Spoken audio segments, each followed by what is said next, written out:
Donc, quelques éléments effectivement pour nous aider dans la vie de prière, pas simplement dans les moments de prière, mais ici je voudrais donner ou rappeler quelques fondements qui vont nous aider pour la vie de prière, la vie d'oraison. Vous savez qu'ici on parle beaucoup d'oraison, cette prière silencieuse, et que le Père Marie-Eugène nous a introduit dans la grâce du Carmel à faire entrer notre vie dans cette vie d'oraison. J'aime bien cette expression, vous voyez, faire entrer notre vie dans la vie d'oraison.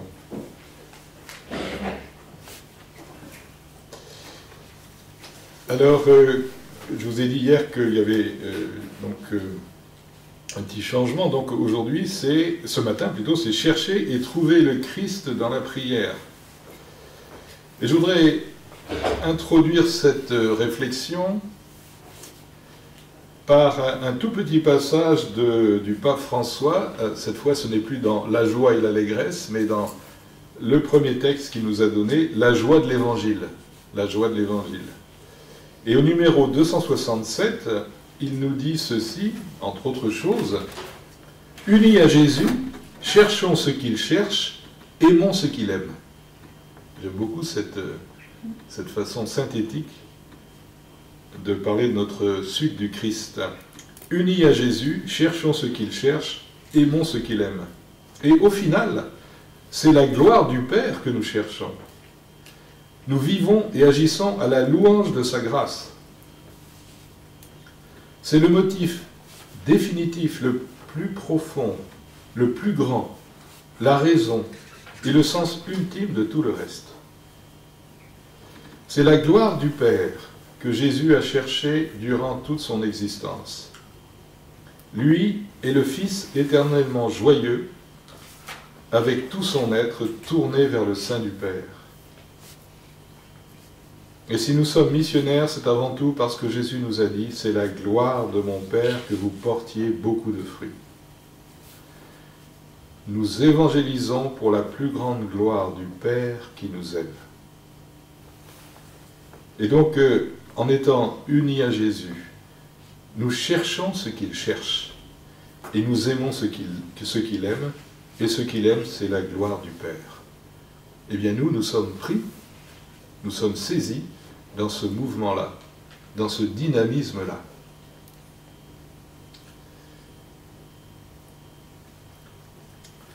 Et notre première attitude, je dirais notre premier devoir, mais je dirais encore mieux notre première soif, c'est de demeurer en la présence de celui qui nous cherche.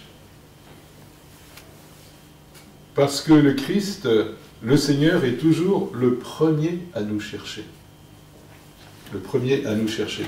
Et ici, il me vient à l'esprit, donc dans la 4e partie du catéchisme qui est dédié à la prière, vous savez cela.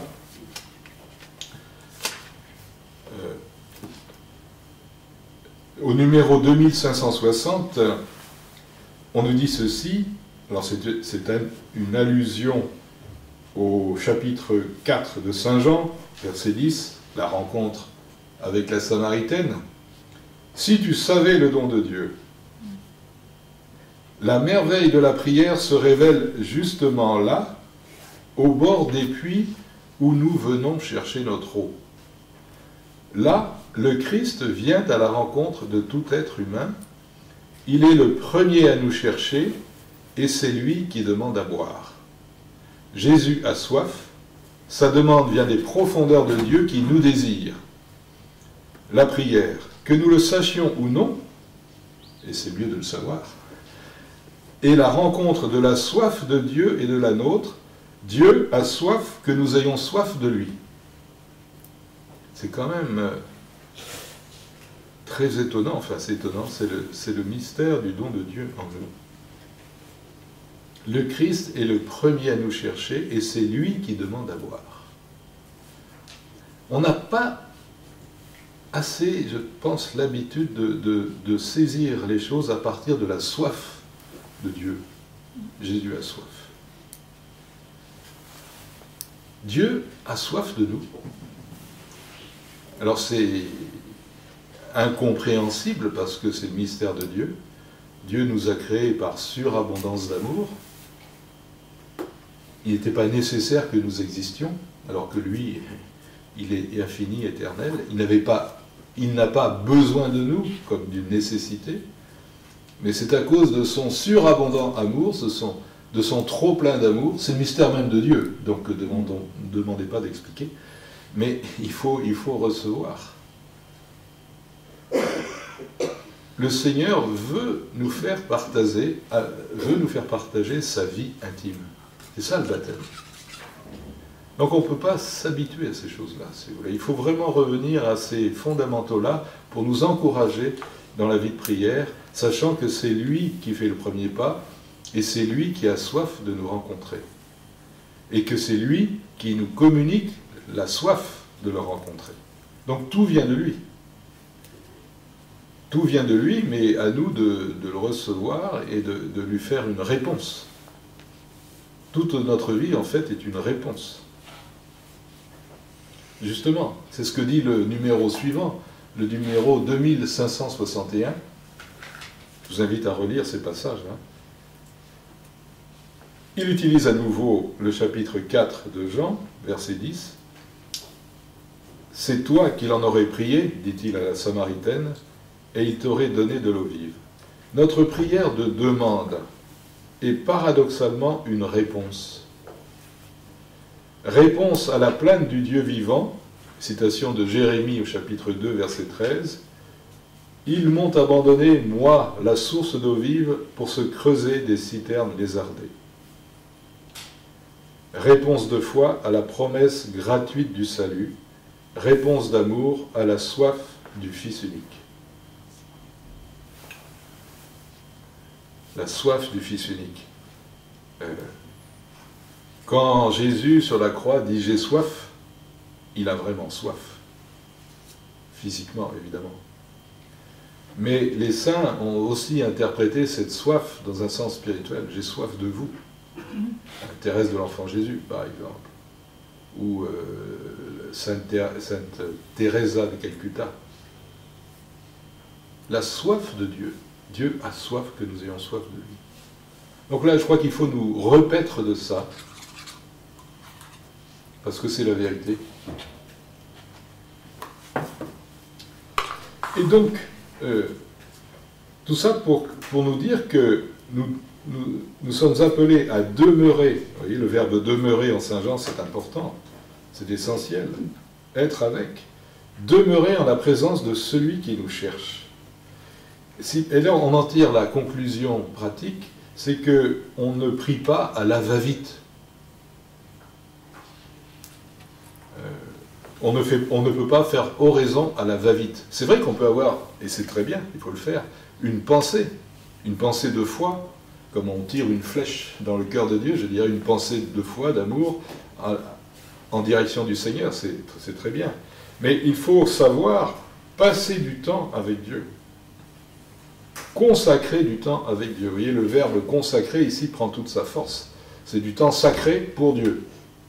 Consacrer du temps à la prière.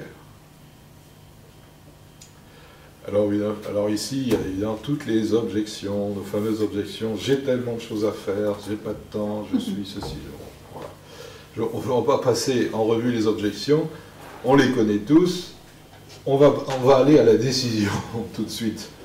La décision, c'est qu'il faut effectivement décider de donner du temps, un temps quotidien à Dieu, à la prière, à l'oraison, parce qu'on ne fait pas oraison à la va-vite. Le temps, consacrer du temps, c'est fort comme expression. Parce que qu'est-ce qui est à notre disposition finalement? Le temps. Mais le temps passe, mais il est quand même à notre disposition. Que faisons-nous du temps qui nous est donné?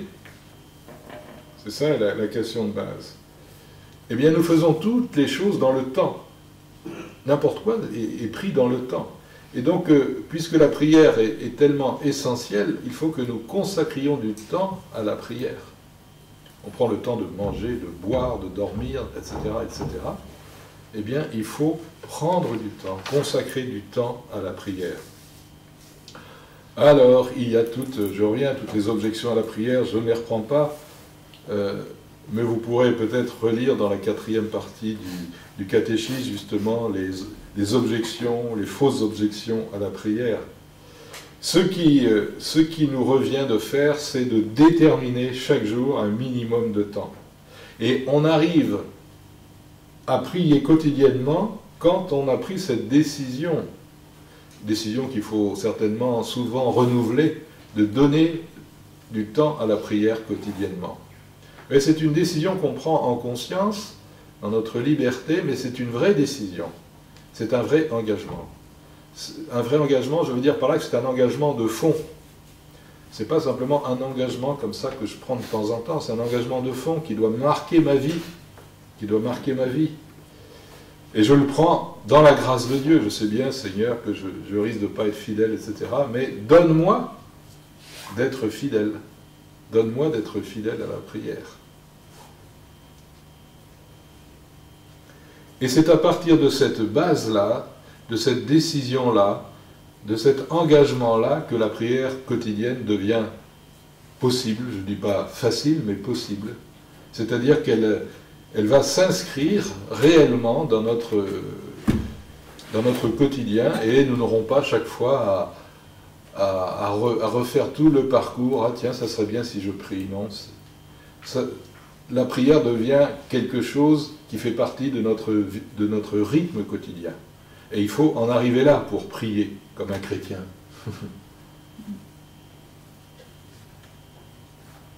Donc on arrive à prier quotidiennement et avec plus de facilité si on a réalisé l'importance vitale de la prière, de ce moment sacré de la rencontre avec Dieu. Et quand on a pris cet engagement fondamental, on est étonné de trouver du temps pour la prière. Quand on n'a pas pris l'engagement fondamental, on a trop de choses à faire. Mais quand on a pris l'engagement fondamental, on trouve du temps pour la prière. C'est là qu'on se rend compte qu'on perdait du temps à des tas de choses.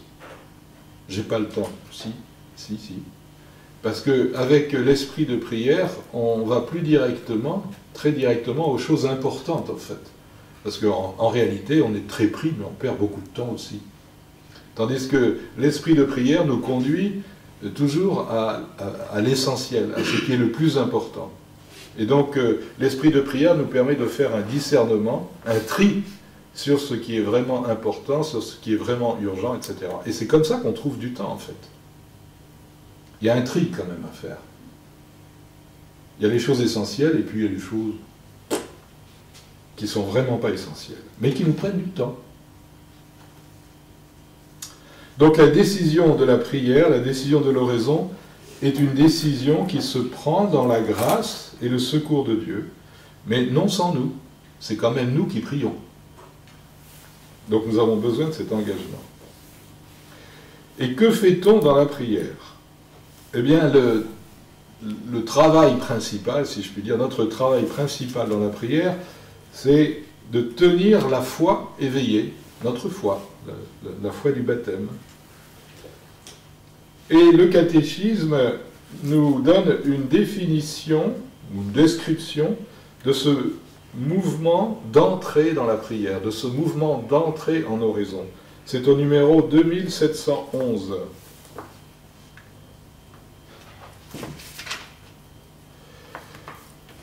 L'entrée en oraison est analogue à celle de la liturgie eucharistique. Deux points, rassembler le cœur, recueillir tout notre être sous la mouvance de l'Esprit Saint, habiter la demeure du Seigneur que nous sommes, éveiller la foi pour entrer en la présence de celui qui nous attend, faire tomber nos masques, c'est bien, on les a fait tomber, et retourner notre cœur vers le Seigneur qui nous aime afin de nous remettre à lui comme une offrande à purifier et à transformer. Je reprends cette description qui est très riche. Rassembler le cœur, recueillir tout notre être sous la mouvance de l'Esprit Saint, habiter la demeure du Seigneur que nous sommes. Le Seigneur habite au-dedans de nous par la grâce. éveiller la foi pour entrer en la présence de celui qui nous attend. Donc nous avons besoin de nous recueillir parce que nous sommes dispersés à l'extérieur de nous-mêmes. Donc recueillir, c'est se rassembler, tout notre être, et sous la mouvance de l'Esprit Saint, habiter la demeure du Seigneur que nous sommes. Habiter la demeure du Seigneur que nous sommes, je le redis, le Seigneur habite par la grâce au-dedans de nous. Et donc, nous le retrouvons au-dedans de nous par la foi. On va revenir à l'acte de foi. Et donc, habiter la demeure du Seigneur que nous sommes, c'est aller à la rencontre du Seigneur qui nous habite. Et pour aller à la rencontre du Seigneur qui nous habite, il n'est pas nécessaire de faire des kilomètres, mais de rentrer à l'intérieur de nous-mêmes. La prière est une sorte, comme toute la vie baptismale d'ailleurs, est une sorte de pèlerinage intérieur pour aller à la rencontre de celui qui nous habite. Donc dans la prière, je vais à la rencontre de celui qui est déjà là, qui est toujours là. Et pour cela, pour la rencontre, nous avons le moyen, comme le dit toujours Jean de la Croix, le moyen prochain et proportionné, c'est-à-dire adapté à la rencontre avec le Seigneur, c'est la foi de notre baptême, l'acte de foi. Et c'est très important de nous souvenir que notre foi, la foi du baptême, elle a un contenu, si vous voulez, elle a le contenu de tout le credo, de toutes les vérités de l'Évangile. C'est un contenu. Mais l'acte de foi, en se nourrissant de ce contenu, va jusqu'à la rencontre avec le Seigneur, une rencontre personnelle avec le Seigneur. Donc, l'acte de foi ne se résume pas à une récapitulation des vérités de la foi que nous connaissons. Il peut y avoir là une certaine forme de méditation, on va revenir sur la méditation. Mais l'acte de foi, passant par le raisonnement, passant par, je dirais, l'inventaire des richesses de la foi, passant par la richesse des textes bibliques, évangéliques, passant par là, se nourrissant de cela, l'acte de foi va aboutir à la rencontre, au contact avec Dieu. Ce que nous cherchons dans la prière, c'est un contact avec Dieu, c'est une rencontre. Alors cette rencontre se fait dans l'obscurité de la foi, parce que Dieu, je ne le vois pas comme on se voit, mais il n'empêche que la rencontre n'en est pas moins réelle. Le Père Marie-Eugène aimait prendre un exemple tout simple. Il disait, supposons que dans cette salle, tout soit complètement obscur, on ferme les volets, il n'y aurait pas un rayon de lumière. Mais chacun resterait à la place qu'il occupe là maintenant. Est-ce qu'on serait plus éloignés les uns des autres du seul fait qu'on ne se voit pas? Ben non.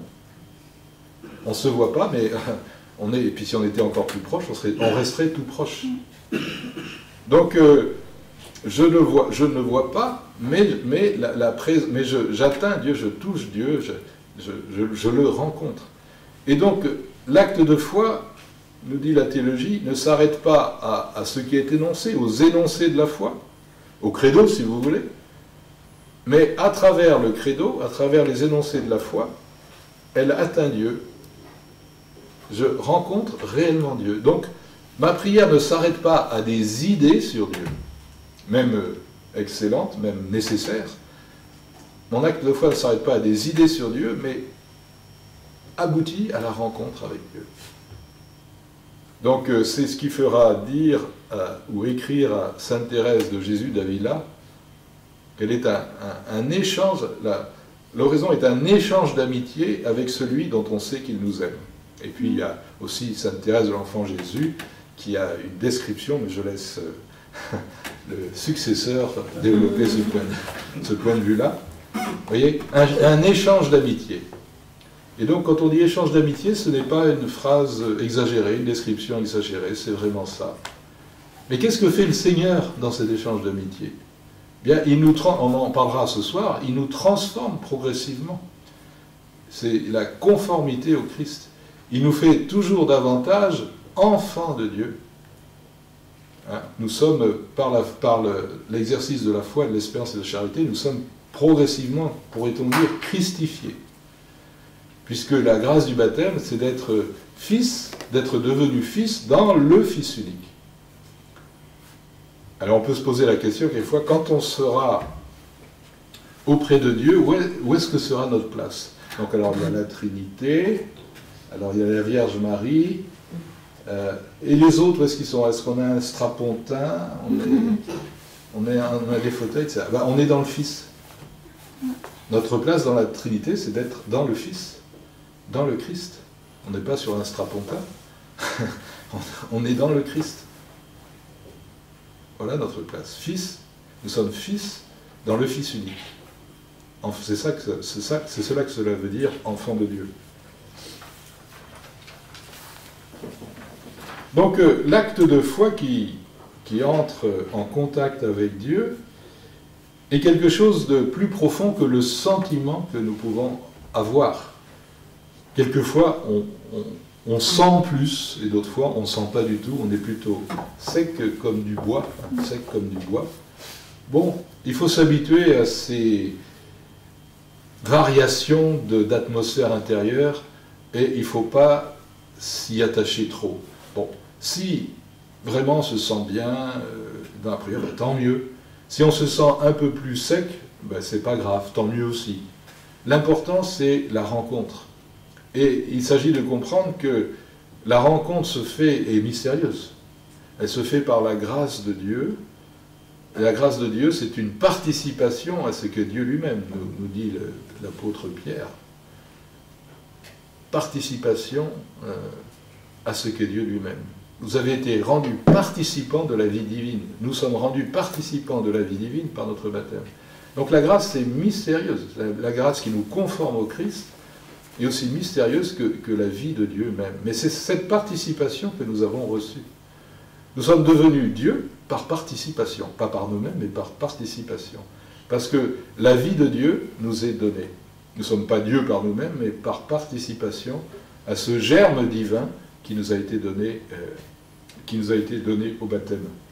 Et donc ce germe divin reste mystérieux pour nous. Je ne peux pas l'enfermer, dans des sentiments ou dans des idées. Il n'y a rien contre les sentiments, il n'y a rien contre les idées, mais c'est toujours plus mystérieux. Et donc, la rencontre est quelque chose de mystérieuse, de plus profonde que le sentiment. Et ne pas avoir de grands élans, ne pas sentir grand-chose dans la prière, ne doit pas nous faire penser que celle-ci est mauvaise, qu'elle n'est pas une vraie prière. La relation d'amour avec Dieu se déroule dans la chambre secrète du cœur. C'est ce que dit Matthieu au chapitre 6, « Retire-toi dans ta chambre ». Et donc, dans cette chambre secrète du cœur, ne pénètre ni la raison, ni l'affectivité sensible. Hein. Dieu y opère à oscuras, à l'obscur, comme dit Saint Jean de la Croix. Et le Père Marie-Eugène, à la suite de Saint Jean de la Croix, insiste sur le fait que l'amour surnaturel qui nous est donné au baptême n'est pas un amour de type sensible. Ça ne contredit pas notre sensibilité, mais c'est d'une autre qualité. Et ce n'est pas parce que je ne saisis pas cet amour de Dieu par ma sensibilité extérieure, mes 5 sens extérieurs, qu'il n'existe pas. Parce que Dieu est plus grand que ma sensibilité. Dieu est de tout autre.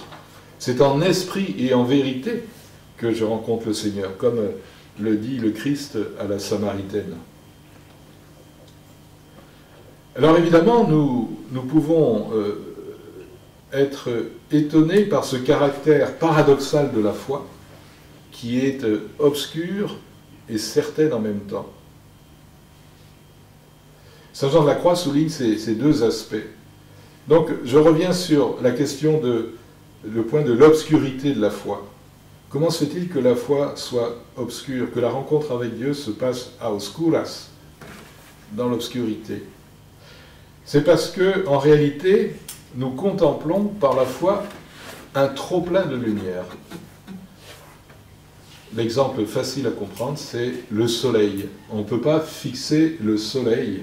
On peut pas fixer, il ne faut pas fixer le soleil. Parce que si on essaie de regarder en direction du soleil, on est ébloui. Mais on ne va pas dire que le soleil ne brille pas. C'est au contraire parce qu'il brille qu'on est ébloui.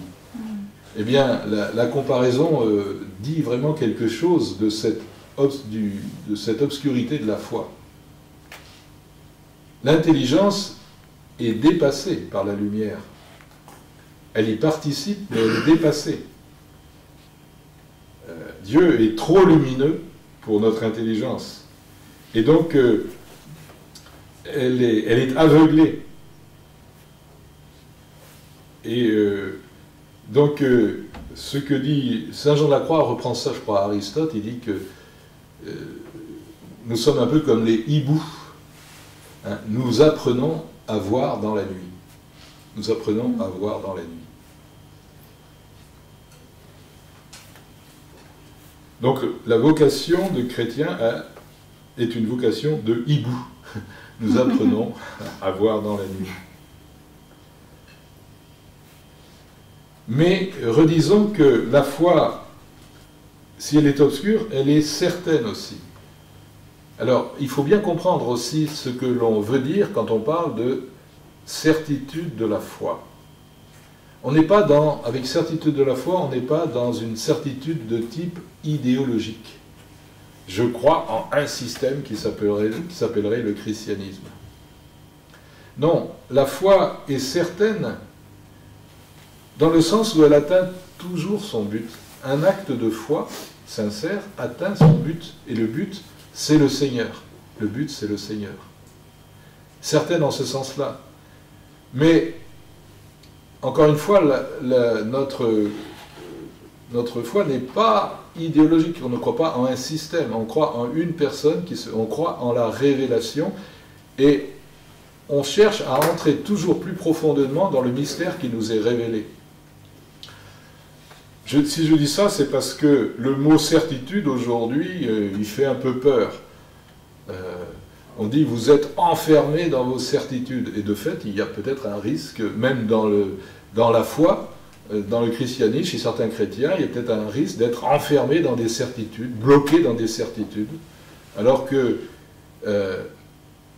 nous sommes sûrs du message révélé, nous sommes sûrs de l'évangile, nous en sommes certains, mais être certain des vérités de la foi, ce n'est pas d'être enfermé, c'est être au contraire ouvert à des vérités qui sont toujours plus grandes que nous. On ne fait pas le tour de la foi. C'est là où il peut y avoir de l'idéologie. Hein. Tous les intégrismes, en fait, et donc les intégrismes religieux, qu'ils soient dans le catholicisme ou dans le christianisme ou dans d'autres religions, c'est que c'est un cercle fermé en quelque sorte. C'est bouclé. Tandis que le chrétien, il est certain de la vérité de l'évangile, pour faire bref, mais cette vérité n'enferme pas. Puisque nous sommes toujours en état de réceptivité, de réception de cette vérité. Toujours plus grande que nous. Nous avons toujours à aller plus profondément dans la foi. On ne fait pas le tour de la foi en disant, voilà, j'ai bouclé le tour de la foi, j'ai tout compris. Non. La vérité de la foi, on ne cesse de la recevoir, et donc en ce sens-là, on n'en est pas propriétaire. Et les idéologies, y compris les idéologies religieuses, les intégrismes, catholiques ou pas, c'est quand on pense tout serré, avoir tout compris et tout enfermé. On devient, si vous voulez, l'intégrisme en fait, c'est d'être propriétaire, c'est d'être devenu propriétaire de quelque chose qui est plus grand, qui est toujours plus grand. Donc, quand je parle de certitude ici, ce n'est pas dans un sens bouclé, si vous voulez, de religion close, mais c'est une religion qui est toujours ouverte à plus grand, au transcendant, si vous voulez. Mais ça n'empêche pas qu'on peut avoir des certitudes, si vous voulez, de croire, et même il faut croire que ce que dit Dieu est vrai. C'est ça l'acte de foi. Je m'appuie sur le Dieu vérité. J'ai parlé hier du motif de la foi. Pourquoi est-ce que je crois? Parce que Dieu est vérité. et j'adhère à la vérité qu'il est lui-même. Le Christ dit, je suis chemin, voie, la vérité et la vie. Donc ne nous laissons pas piéger dans nos échanges, dans nos discussions, dire, oh vous, avec vos certitudes. Oui, j'ai la certitude que Dieu m'aime, mais ça ne me ferme pas. Ça ne me ferme pas. Et certitude de la foi, ça ne veut pas dire non plus que le mystère de Dieu soit évident pour mon intelligence. Quand je dis que quelque chose est évident, ça veut dire que je vois. Je vois la solution. Je fais des maths, je vois la solution du problème de maths. C'est évident pour moi, c'est-à-dire que mon intelligence voit.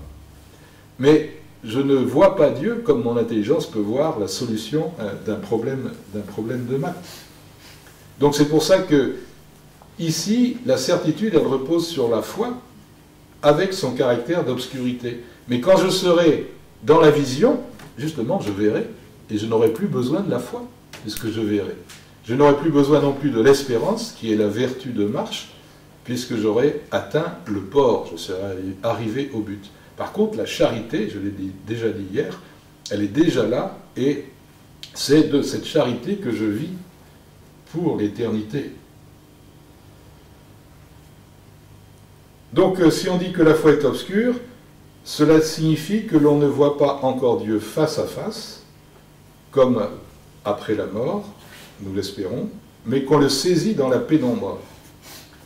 Et c'est pour ça qu'un théologien des premiers siècles de l'Église, le pseudo-Denis, comme on l'appelle, a une formule paradoxale. Il dit que la foi est un rayon de ténèbres. Bon, c'est une formule poétique, mais la poésie dit plus souvent que les raisonnements. Et aussi, quand on parle de certitude, il faut éclairer un point que nous rencontrons un débat que nous avons quand nous parlons avec des gens. Bien des gens pensent qu'ils doutent parce qu'ils expérimentent simplement, comme tout le monde, l'obscurité de la foi, la non-évidence de la foi, de l'objet de la foi. Oh, moi je ne sais pas trop, parce que je ne comprends pas très bien. Mais on ne comprend pas Dieu dans le sens on n'en fait pas le tour. Bien sûr, Dieu nous dépasse, Dieu nous dépasse. Mais des gens pensent qu'ils doutent parce que, en fait, ils confondent doute et obscurité de la foi. Mais non, ils ne doutent pas, en fait. Mais ils trouvent que le mystère de Dieu est bien grand. Ils ont raison. Et je dirais, nous avons raison avec eux. Mais c'est là que je pense qu'il faut penser que il faut avoir foi en notre foi. Il faut avoir foi en notre foi. C'est-à-dire avoir foi en la capacité de notre foi d'aller à la rencontre du Seigneur, d'établir le contact avec Dieu. Alors, il est vrai que notre foi peut être affrontée à l'épreuve, à la tentation du doute, justement. Mais le doute, c'est une tentation. Foi et doute s'excluent. Foi et doute s'excluent, c'est contradictoire. La foi n'est pas le doute. Foi et doute s'opposent. Donc, c'est vrai que notre foi peut être faible. Et alors, on voit ça, justement, on l'a vu hier dans l'Évangile, avec l'épisode de Pierre qui marche un moment sur les eaux, et après qui coule. Et puis, dans les textes évangéliques, on note souvent le reproche de Jésus à l'égard des disciples, et il les traite d'hommes de peu de foi, oligopistoi. Donc, la foi peut être faible, c'est-à-dire qu'elle est toujours appelée à grandir. On ne peut jamais dire, voilà, j'ai assez de foi, j'ai assez d'espérance, j'ai assez de charité, donc je m'assois et je vis sur ma pension. Non, on ne peut pas vivre sur sa pension. Il faut, sinon ça diminuera, les réserves diminueront, et au contraire, on sera sur une pente dangereuse. Donc, la vie baptismale doit toujours croître, notre vie de foi est toujours appelée à croître. Donc, il y a croissance de la foi, on ne peut jamais dire que j'ai assez de foi, Mais la foi, même quand elle est faible, suppose toujours un minimum d'adhésion de fond. Ouais, j'ai la foi. Mais Seigneur, augmente ma foi. On connaît cet épisode évangélique où un père de famille demande la guérison de son enfant et lui dit « Si tu peux faire quelque chose ». Et le Christ est un peu choqué par ce « si tu peux ». Comment si tu peux? Tu doutes? Alors, l'homme a bien de la foi, sinon il ne s'adresserait pas au Christ. Mais le Christ relève que cette foi un peu faible. Et comme il y a la foi, le Christ guérit son enfant, mais il est choqué en quelque sorte par « si tu peux ». Donc il y a une foi qui est faible, mais il y a quand même, la foi est là. Donc elle a besoin de grandir.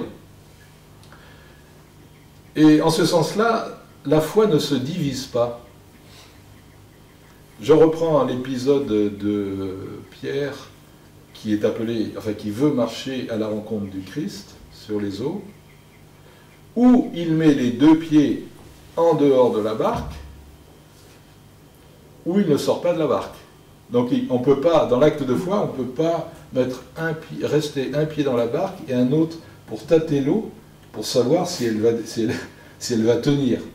Parce que ça ne tiendra pas. Donc en ce sens-là, vous voyez, l'acte de foi en lui-même ne se divise pas. Mais la foi peut être assez faible. Justement, on voit ça parce que Pierre, il coule.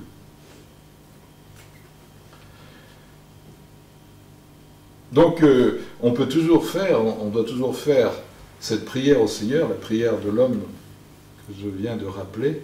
Je crois, Seigneur, mais augmente ma foi. De même, vous voyez, la croissance spirituelle, qu'est-ce que c'est que la croissance spirituelle? Qu'est-ce que ça veut dire, cette belle expression?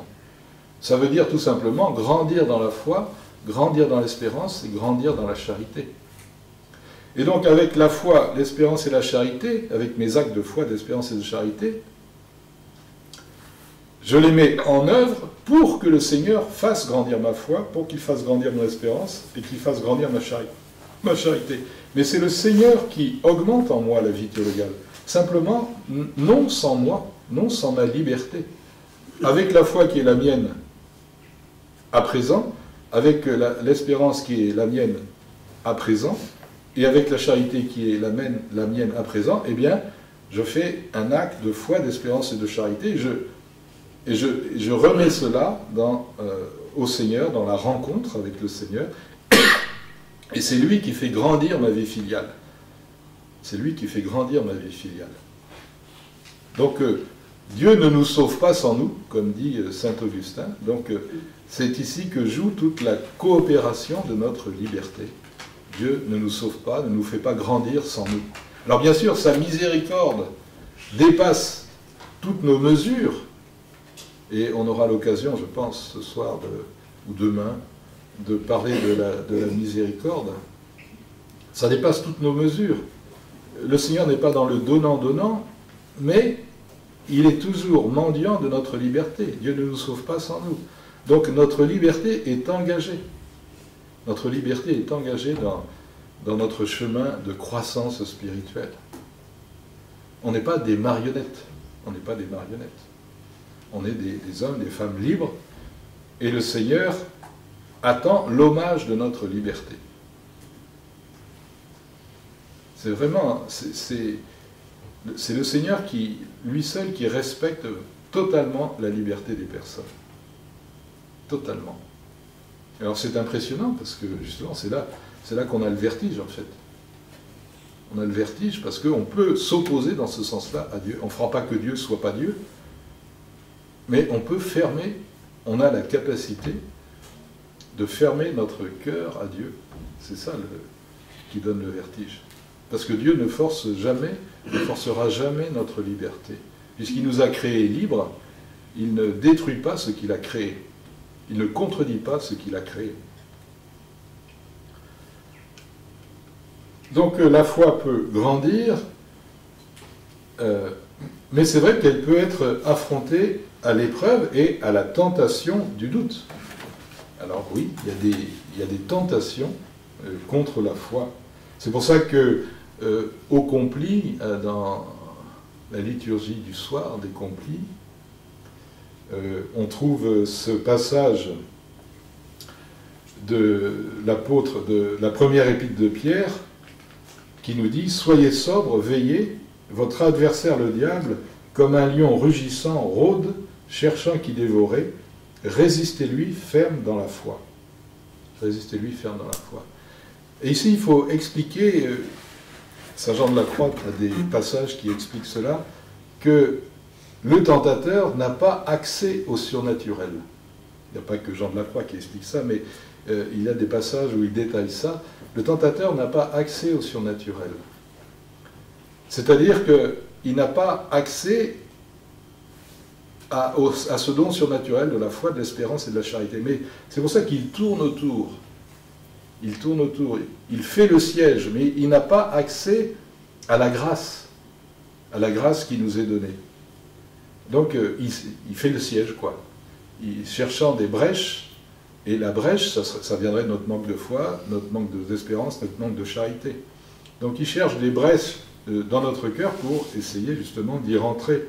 Mais il n'a pas accès à la foi. Quand je fais un acte de foi, d'espérance et de charité, il est à l'extérieur de ces actes. Il n'a aucune puissance sur ces actes. C'est dans ce sens-là que Pierre donc dit « Résistez-lui, ferme dans la foi, ferme dans l'espérance, ferme dans la charité ». Et donc les saints qui ont été souvent assaillis par la tentation, les doutes, etc., ils ont toujours résisté par la foi, l'espérance et la charité. Hein, c'est Sainte Thérèse de l'Enfant Jésus qui avait écrit le credo avec son sang. Et elle le portait sur elle, parce qu'elle a eu des tentations contre la foi. Elle a été assaillie, mais elle n'a pas perdu la foi. Mais elle a été assaillie. Et elle faisait des actes de foi, justement, en touchant le credo. Puis il y en a un autre, je crois que c'est, je ne sais plus qui c'est, pas Saint Vincent de Paul aussi. Enfin bon, on trouve ça dans la vie des saints. Assaillis, donc il recourait à la foi pour résister au diable et tenir ferme. Et on peut prendre aussi un autre passage de Paul dans l'Épître aux Éphésiens, chapitre 6, verset 19, où Paul invite les chrétiens à se revêtir de l'armure de Dieu pour résister au diable. Et il recommande « Prenez surtout le bouclier de la foi, il vous permettra d'éteindre tous les projectiles enflammés du malin. »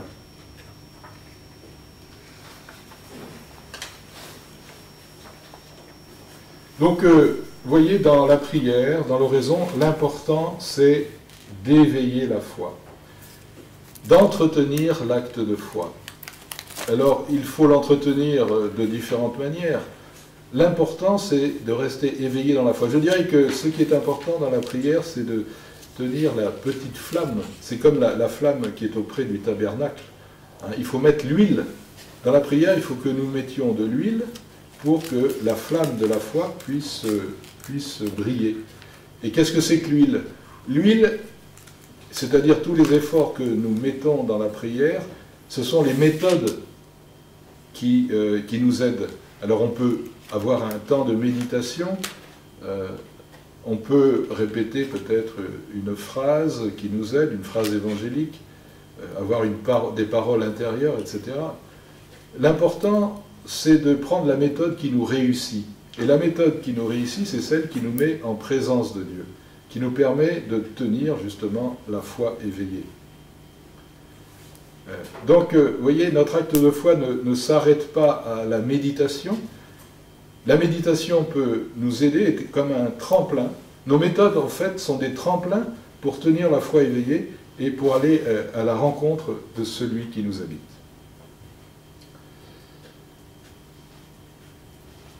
Donc, l'essentiel dans la prière, c'est de nous laisser faire, de nous laisser façonner, de nous laisser travailler intérieurement par Dieu, parce que dans cette relation d'amour, c'est le Seigneur qui a l'initiative.